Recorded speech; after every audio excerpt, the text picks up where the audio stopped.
Welcome to The Explainer. We're the show that takes super dense technical manuals and turns them into something you can actually, understand.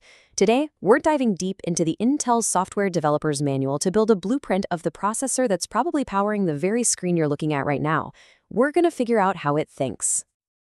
So let's start with the big question. What does a CPU actually do? I mean, beyond just computing.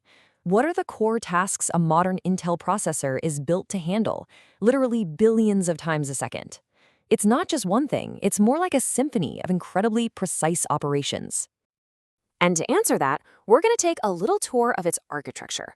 We'll start with the basics, its native language, then we'll look at its workspace, where it keeps its stuff. After that, we'll get into the fun part, its modern superpowers. We'll see how it manages total chaos, and finally, we'll connect all this techie stuff back to your everyday experience. Okay, let's get into it. At its absolute heart, a processor's job is really simple. Understand and execute commands. This is its native language, what the manuals call an instruction set. Think of it as the complete list of every single possible action the chip can perform. And this language covers everything. You've got your basic data transfer instructions to just move stuff around. You've got binary arithmetic, your adds, subtracts, multiplies. Then there's control transfer, which lets a program jump around. You've got logical operations for fine-grained bit manipulation. And of course, I/O instructions to talk to things like your keyboard. Every single program you run is just a giant, complex recipe made from these fundamental commands.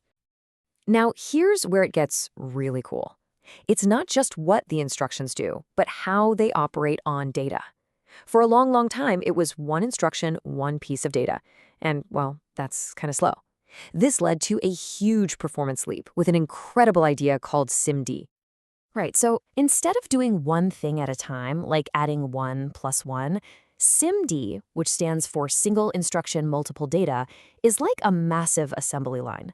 It takes one command, say add, and applies it to a whole bunch of data all at once. This is an absolute game changer for modern stuff like graphics, video editing, and AI, anything that needs to crunch huge amounts of data in parallel. Okay, so the processor has its language, its instructions. But where does it keep the data it's working on right now? Well, that brings us to its super fast internal workspace, the registers. You can think of registers as the CPU's personal scratch pad. And there are different kinds for different jobs. You've got your general purpose registers, the workhorses for everyday math.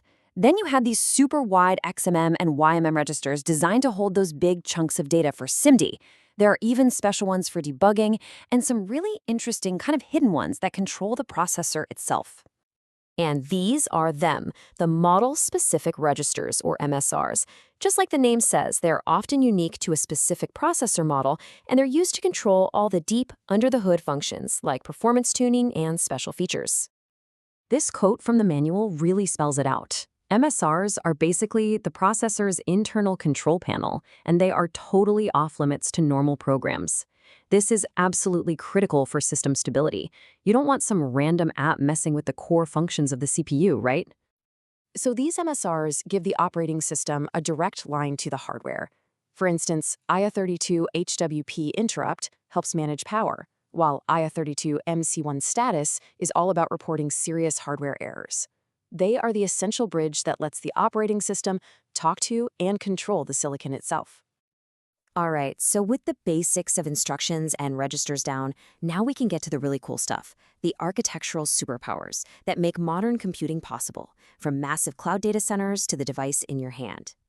First up, virtualization.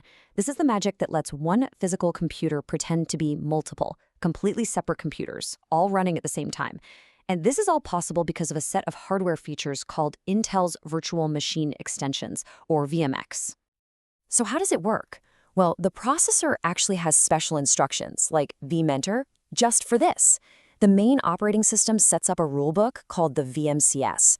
And when it runs that vMentor instruction, the hardware itself takes over, creating a secure sandbox and letting the guest operating system run directly on the CPU, but without it ever knowing it's in a simulation.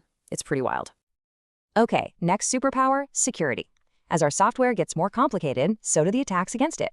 To fight back, modern processors have defenses built right into the hardware, right into the silicon. A fantastic example of this is Control Flow Enforcement Technology, or CET. Think of it like a security guard for your programs. A lot of malware works by tricking the program into jumping to a piece of malicious code it's not supposed to, while CET keeps a separate protected list, a shadow stack, of where the program is supposed to go. If an attack tries to send it somewhere else, the hardware spots the mismatch and shuts the whole thing down. So, a computer isn't just running one thing in a nice, neat line. It's constantly juggling things. Unexpected events from your mouse, your network, errors in software. It's pure chaos. So how does the processor manage it all? It uses two main tools. For anything happening on the outside, like you clicking the mouse, it uses an interrupt. You can think of it like a doorbell for the CPU. For errors that happen inside a program, like trying to divide by zero, it triggers an exception. That's the program's oops moment. In both cases, the CPU pauses what it's doing, deals with the event, and then gets back to work. Now, when things go really, really wrong at the hardware level, the processor can trigger a very special kind of exception called a machine check. The manual explains how this system gives super detailed error codes to help figure out what broke, whether it was an error inside the core itself, a problem with the memory controller, or even an issue with the high-speed connections between components. Okay, we've been deep in the weeds of processor architecture, so why does any of this matter to you? Let's connect all this silicon-level stuff directly to the screen in front of you. This is the payoff. Let's just look at that one technology we talked about earlier, SIMD. It started way back in '97 with 64-bit MMX. A couple years later, we got 128-bit SSE. Then it doubled to 256-bit with AVX, and now, with AVX 512, we're at 512 bits. In just over 2 decades, that's an 8-fold increase in how much data a single instruction can process. That's just relentless progress. And this is the payoff. That massive parallelism from AVX 512, that means faster video rendering, more realistic graphics in your games, and way faster AI. That VMX architecture we talked about, that is the literal foundation that the entire cloud is built on. And features like CET are working silently in the background, keeping you safe. This isn't just abstract theory. This architecture is what makes modern computing work. So every single layer we've talked about, from one tiny instruction all the way up to these complex virtualization and security features, it's all working together in perfect harmony, billions of times every single second. It is an absolutely incredible piece of engineering. And it just leaves you with one final thought. What new capabilities, what amazing new things will the next generation of processor architecture unlock?